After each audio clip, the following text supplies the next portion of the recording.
नमस्कार दोस्तों, अभिवादन स्वीकार कीजिए। शुभम तिवारी का स्वागत है आपका आजाद एकेडमी के इस प्लेटफॉर्म पर, जहां हम और आप मिलकर सुनिश्चित करते हैं आपकी सफलता। तो जैसा कि आपने अभी तक की क्लास में देखा था कि हमने गुप्त साम्राज्य की 3 वीडियोस के माध्यम से हमने समुद्रगुप्त और चंद्रगुप्त विक्रमादित्य तक अपनी जो गुप्त वंशावली है कंप्लीट कर ली थी। अब हम विक्रमादित्य के आगे आते हैं, उसके पुत्र कुमारगुप्त की बात करते हैं। कुमारगुप्त के बारे में जब हम बात करते हैं तो हम पाते हैं कि गुप्त साम्राज्य में सर्वाधिक अभिलेख हमें कुमारगुप्त के माध्यम से प्राप्त होते हैं। सबसे ज्यादा उसी के शासनकाल के अभिलेख प्राप्त होते हैं। हुणों के आक्रमण कुमारगुप्त के समय प्राप्त होते हैं, जिसको स्कंदगुप्त समाप्त करता है। तो आइए हम शुरू करते हैं, कुमारगुप्त के बारे में जानेंगे। देखिए, जब हम कुमारगुप्त की बात करते हैं तो सबसे पहले हमें यह पता चलता है कि इसको विक्रमादित्य के माध्यम से विक्रमादित्य ने इसको उत्तराधिकारी बनाया, इसको उसी के माध्यम से सत्ता सौंपी गई। इसमें सबसे पहले हम यही जानते हैं कि यह इसके माध्यम से सर्वाधिक अभिलेख हमें कुमारगुप्त के प्राप्त होते हैं।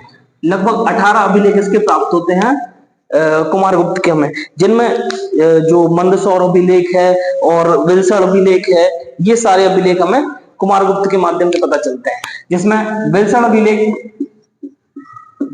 अभिलेख से हमें कुमारगुप्त तक के शासनकाल की हमें जानकारी मिलती है, जो श्रीगुप्त से लेके कुमारगुप्त तक, केजी लिख लेता हूं, कुमारगुप्त तक की जानकारी मिलती है। अब इसके बाद जो मंदसौर अभिलेख आता है, मंदसौर प्रशस्ति आती है, मंदसौर अभिलेख है, जिसको कहा जाता है कि वत्स भट्टी द्वारा लिखा गया इसको। इसमें जो कुमारगुप्त के शासनकाल की हमें सारी जानकारी मिलती है, किस तरीके से इसने शासन का संचालित किया। इसी प्रकार से एक अभिलेख मिलता है हमें, करमदंडा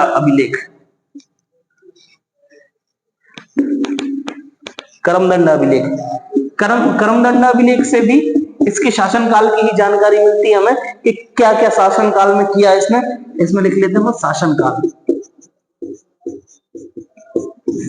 जो मंदसौर अभिलेख है, एक मिलता है हमें जो कुमारगुप्त का, और एक मंदसौर अभिलेख मिलता है हमें औलिकर वंश के जो यशोवर्मन था उनका। तो इसके बारे में अपन अभी पढ़ेंगे। तो अपन ने देखा कि भाई विल्सण अभिलेख से अपन को जानकारी मिलती है इसके वंशावली की, कि कुमारगुप्त से श्रीगुप्त से कुमारगुप्त तक की। मंदसौर प्रशस्ति मंदसौर अभिलेख से वत्स भट्टी ने जो लिखा था, इससे इसके शासनकाल की जानकारी मिल रही है हमें, क्या क्या काम किए इसने। करमदंडा अभिलेख है, इसके माध्यम से भी हमें इसके शासनकाल की जानकारी मिलती है। ठीक है, शासनकाल की जानकारी मिलती है। अब इसके बाद आता है सबसे महत्वपूर्ण अभिलेख, भित्री अभिलेख। वैसे तो जो स्कंदगुप्त से रिलेटेड है, लेकिन इसमें वर्णन किया गया है भित्री अभिलेख है। इसमें वर्णन किया गया है कि कुमारगुप्त के समय जो एक पुष्यमित्र करके जाति थी, ठीक है, पुष्यमित्र जाति का आक्रमण होता है, तब किसको भेजा जाता है? स्कंदगुप्त को भेजा जाता है। ठीक है, इसमें ये लिख लेते हैं कि पुष्यमित्र जाति का आक्रमण, और भेजा किसको जाता है? स्कंदगुप्त को। स्कंदगुप्त इसका पुत्र होता है कुमारगुप्त का। तो इसके माध्यम से हमें यह पता चलता है, एक कहानी मिलती है कि कुमारगुप्त की 2 पटरानियां होती है। एक होती है जो अग्रमहिषी, जो मुख्य पटरानी होती है, जिसको कुमारगुप्त सबसे ज्यादा पसंद करता था। दूसरी होती है दूसरी पटरानी, जो रहती है स्कंदगुप्त की माँ। तो जो मुख्य पटरानी होती है, ये इस कुमारगुप्त से कह के दूसरी पटरानी को देश निकाला दे देती है, महल से बाहर करवा देती है। तो ये स्कंदगुप्त, उसका पुत्र, ये दोनों जंगल में जाके वास करते हैं। जब पुष्यमित्र जाति का आक्रमण होता है तो कुमारगुप्त सहायता के लिए स्कंदगुप्त को बुलाता है। स्कंदगुप्त से कहता है कि आपको जाके मोर्चा संभालना है। स्कंदगुप्त लड़ता है और लड़ते लड़ते कुमारगुप्त तो वीरगति को प्राप्त हो जाते हैं। स्कंदगुप्त उनको रोक लेता है, उनका खात्मा कर देता है, और साथ ही शासक बनने का मतलब कुमारगुप्त का उत्तराधिकारी भी हो जाता है। ठीक है, तो ऐसी कहानी मिलती है हमें।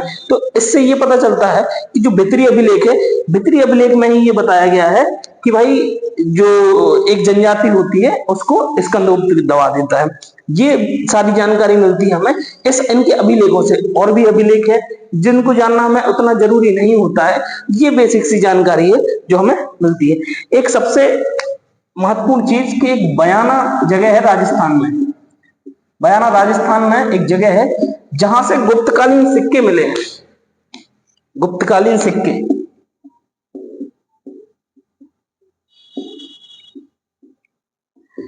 गुप्तकालीन सिक्के मिले हैं जो कि सर्वाधिक किसके हैं, सर्वाधिक है कुमारगुप्त के। इससे ये जानकारी हमें मिलती है बयाना राजस्थान से। अब सबसे महत्वपूर्ण एक चीज ये मिलती है कि इसके समय नालंदा विश्वविद्यालय की स्थापना होती है। कुमारगुप्त नालंदा विश्वविद्यालय की स्थापना करवाता है, नालंदा की स्थापना करवा रहा है, ठीक है। ये लगभग 627 के आसपास की, माफ कीजिए 427, डेट कंफर्म नहीं है, डेट अभी देख के करते हैं अपन इसको, ठीक है। तो ये नालंदा विश्वविद्यालय की स्थापना करवाता है, इसको कुछ गांव दान में भी देता है ताकि जो उसका राजस्व के माध्यम से नालंदा का खर्चा चलता रहे, ठीक है। ह्वेनसांग इसका वर्णन करता है। ह्वेनसांग इसको क्या कहता है, ह्वेनसांग इसको शिलादित्य कहता है, शक्रादित्य, शक्रादित्य कहता है किसको, कुमारगुप्त को ह्वेनसांग शक्रादित्य कहता है। ये सारी जानकारी हमें इसके माध्यम से पता चलती है कि अपन ने इसमें इसके अभिलेख देख लिए, सर्वाधिक अभिलेख मिलते हैं, कौन कौन से अभिलेख मिले हैं, ठीक है। पुष्यमित्र जाति का आक्रमण देख लिया अपन ने देख लिया कि जो बयाना राजस्थान से किस किस प्रकार के सिक्के मिलते हैं। इसी के समय हुणों का आक्रमण होने लगता है, हुणों का आक्रमण होता है, हुणों के आक्रमण को दबाता है कौन, स्कंदगुप्त। स्कंदगुप्त हुणों को दबाता है, साथ ही साथ में अपनी सत्ता प्राप्ति की जो मार्ग रहता है उसको भी सुदृढ़ कर लेता है, क्योंकि ये दिखाता है कि यही वास्तविकता में सच्चा उत्तराधिकारी है कुमारगुप्त का, ठीक है। तो ये सारी जानकारी हमें कुमारगुप्त के बारे में मिलती है। एक और सबसे महत्वपूर्ण चीज कि इसने मयूर प्रकार के सिक्के चलाए, मयूर प्रकार के सिक्के चलाता है, ये यही दर्शाता है कि ये कार्तिकेय की उपासना करता है। कार्तिकेय जो शिव के पुत्र होते हैं उनकी उपासना करता है, साथ में उनके वाहन मयूर के सिक्के चलाता है, ठीक है। एक तरफ कुमारगुप्त होता है, एक तरफ ठप्पा लगा रहता है मोर का, ठीक है। तो ये सारी चीजें पता चलती हैं। जो गुप्त शासक होते हैं, गुप्त शासक वैसे तो वैष्णव धर्म के अनुयायी होते हैं, गरुड़ का कॉइन चला रहे हैं, सिक्के चला रहे हैं, ठीक है, मोहरें चला रहे हैं। लेकिन जो कुमारगुप्त होता है ये धार्मिक रूप से सहिष्णु शासक होता है, ये रिलीजियस टॉलरेंस शासक होता है, ठीक है। इसने जो बौद्ध धर्म को भी दान दिया, शिव की उपासना भी करता है, ये सारा चीज ये दर्शाता है कि ये धार्मिक रूप से सहिष्णु शासक था, ठीक है। इसी के समय अपन को पता चलने लगता है कि स्कंदगुप्त अगला शासक होने वाला है। तो आइए हेडिंग बनाते हैं हम स्कंदगुप्त। स्कंदगुप्त जब शासक बनता है तो इसके सामने सबसे बड़ी चुनौती होती है हुणों के आक्रमण की। हुण जब आक्रमण करते हैं, हुण बहुत ही हैरान करते हैं इसको, स्कंदगुप्त को, क्योंकि हुण एक ऐसी जनजाति होती है, एक बर्बर जनजाति होती है, क्योंकि ये एक तो बौद्ध धर्म का विरोध करते हैं, दूसरी चीज ये किसी भी व्यक्ति की जान लेने से पहले सोचते नहीं है, ठीक है। कोई भी युवा व्यक्ति मिलेगा उसको दास बना लेंगे, कोई भी जो वृद्ध व्यक्ति मिलेगा उसको मार के उसका मांस खा जाते थे, उसकी जो ब्रेन होता था या कंकाल का खोपड़ी होती थी उसमें खून पी जाते थे उसका। तो ऐसे जानकारी मिलती है हमें। हुणों के बारे में अभी हम थोड़ी सी जानकारी लेंगे, क्या क्या पढ़ना है। इसके पहले अपन हेडिंग बनाते हैं स्कंदगुप्त। कुमारगुप्त इसी में बना लेगा। कुमारगुप्त का उत्तराधिकारी होता है स्कंदगुप्त। स्कंदगुप्त का सबसे महत्वपूर्ण अभिलेख कौन सा मिलता है हमें, भित्री अभिलेख मिलता है, ठीक है। भित्री अभिलेख से इसकी जानकारी मिलती है। भित्री अभिलेख में ही पता चलता है हुण आक्रमण होता है। हुण आक्रमण होता है जब, तो सबसे पहले थोड़ा सा हुणों के बारे में जान लेते हैं। हुणों के बारे में पता चलता है कि हुणों की स्थापना, जो हुण का मेन शासक होता है ये तोरमान होता है, ठीक है। तोरमान होता है जो भारत पे अटैक करता है, ठीक है। उसके बाद उसका पुत्र आता है मिहिरकुल। मिहिरकुल मिहिरकुल आता है पुत्र। मिहिरकुल बहुत ही योग्य प्रभावशाली शासक होता है, ठीक है, परंतु फिर भी यह स्कंदगुप्त से हारता है, स्कंदगुप्त द्वारा पराजित द्वारा, ठीक है। यशोवर्मन जो मालवा का शासक होता है वो हराता है, यशोवर्मन, ठीक है। ये दोनों शासक इसको हराते हैं, ठीक है, मिहिरकुल को। मिहिरकुल बाद में जाके कश्मीर में शरण लेता है, फिर कश्मीर के शासक को मारकर अपने साम्राज्य की स्थापना वहां पे करता है। मिहिरकुल के बाद कोई जानकारी ऐसी मिलती नहीं है। अपन वापस आते हैं स्कंदगुप्त के बारे में। स्कंदगुप्त का सबसे इंपॉर्टेंट अभिलेख भित्री अभिलेख मिलता है, और एक और मिलता है जो अपन बहुत पहले से पढ़ते आ रहे हैं, जूनागढ़ अभिलेख। जूनागढ़ अभिलेख से हमें पता चलता है कि जो चंद्रगुप्त मौर्य ने एक झील बनवाई थी, चंद्रगुप्त मौर्य ने, उसी का जीर्णोद्धार करवाता है, ये जीर्णोद्धार करवाता है, फिर वहीं पे विष्णु मंदिर बनवाता है। तो जूनागढ़ अभिलेख से पता चलता है कि जो सुदर्शन झील का जीर्णोद्धार, जीर्णोद्धार ये करवाता है किसके माध्यम से? पर्णदत्त रहता है इसका गवर्नर, पर्णदत्त सौराष्ट्र का गवर्नर रहता है, इसका पुत्र रहता है कौन था? चक्रपालित। चक्रपालित के माध्यम से जीर्णोद्धार करवाता है, ठीक है। जूनागढ़ अभिलेख में सुदर्शन झील का बारे में बताया गया है। और इसके बाद ही ये पता चलता है हमें कि साथ ही साथ में ये शिव का अनुयायी होता है, तो वृषभ शैली के सिक्के चलाता है, वृषभ शैली के सिक्के चलाता है, ठीक है। ये सारी जानकारी हमें स्कंदगुप्त के बारे में मिलती है।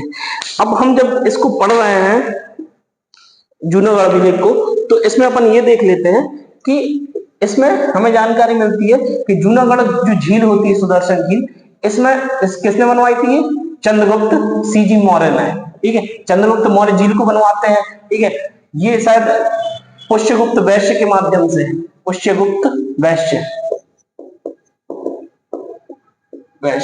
उसके बाद अशोक करवाता है इसका जीर्णोद्धार। अशोक करवाता है किससे? तुषास्प से, तुषास्प। उसके बाद रुद्रदामन आता है, रुद्रदामन करवाता है किससे? सुविशाख से। उसके बाद आता है स्कंदगुप्त। स्कंदगुप्त के बारे में अपन पढ़ चुके हैं, ये पर्णदत्त और चक्रपालित। ये पूरी कहानी रहती है जूनागढ़ अभिलेख की, ठीक है। ये जूनागढ़ के बारे में इतने क्वेश्चन बन सकते हैं। जूनागढ़ के बारे में हालांकि अपन पहले कल भी पढ़ चुके हैं, कि जिसमें हमें चंपू शैली के बारे में पढ़ा था। ये सारी कुछ चीजें पढ़ी थी अपन ने रुद्रदामन के समय, ठीक है। अब इसमें और क्या बाकी रह गया है? इसमें अपन ने होणों के बारे में देख लिया कि तोरमाण शासक होता है, तोरमाण का पुत्र मिहिरकुल होता है।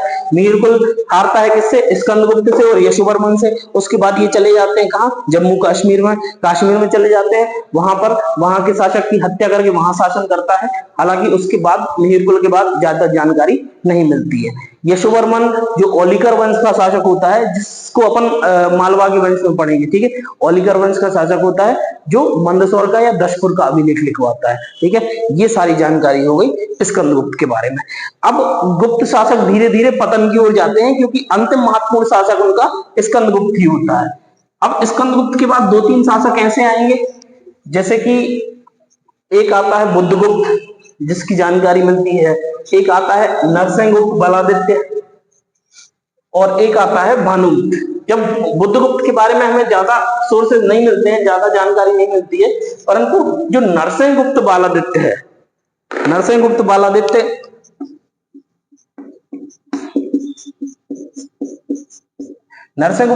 है, इसका एक मित्र होता है जिसका नाम रहता है आर्यभट्ट। ऐसी जानकारी मिलती है हमें कि इसका एक मित्र रहता है आर्यभट्ट। आर्यभट्ट से ये सलाह मांगता है कि घोड़ों को पराजित करने की कोई विधि बताइए, घोड़ों को पराजित किस तरीके से किया जाए, क्योंकि घोड़ आक्रमण बार बार होते रहते थे। घोड़ों को पराजित करने के लिए आर्यभट्ट कहते हैं कि जिस तरीके से मछली को, अगर मछली से युद्ध में जीतना है तो उसको तालाब से या समंदर से बाहर खींचना पड़ेगा। व्हेल से अगर युद्ध जीतना है तो उसको बाहर खींचना पड़ेगा समंदर से। उसी तरीके से अगर घोड़ों को पराजित करना है तो उनको घोड़ों से उतारना होगा। इसीलिए वो पहाड़ों में ले जाके घोड़ों को पराजित करता है, पहले तो नरसिंहगुप्त बालादित्य ये नहीं समझ पाता है, लेकिन जब उसको बाद में विस्तार से समझाया जाता है कि किस तरीके से उनको घोड़ों से उतार कर लड़ाया जाएगा तो वो हार जाएंगे, क्योंकि घोड़ों की जो रकाब यूज करते थे, जो पैर रखने के होते हैं, उनसे वो बैलेंस बनाते थे, वो धातु की यूज करने लगे थे। ये सबसे पहले घोड़ों ने ही किया था। ठीक है, इसी के माध्यम से हमें पता चलता है कि नरसिंहगुप्त बालादित्य के द्वारा भी हराया गया होगा किसको, घोड़ों को। अब इसके बाद जो आखिरी शासक मिलता है हमें, भानुगुप्त। भानुगुप्त के माध्यम से हमें पता चलता है कि जो 510 का एरन अभिलेख है, एरन अभिलेख 510 का एरन अभिलेख मिलता है 510 ईस्वी का। इसके माध्यम से हमें पता चलता है पहला सती प्रथा का साक्ष्य, पहला सती प्रथा का साक्ष्य मिलता है हमें एरन में। ये जो भानुगुप्त का सेनापति होता है गोपराज, गोपराज रहता है, गोपराज की पत्नी रहती गोपाबाई, गोपाबाई सती हो जाती है गोपराज की चिता पे। तो वहां से हमें पहला अभिलेख की साक्ष्य मिलता है सती प्रथा का।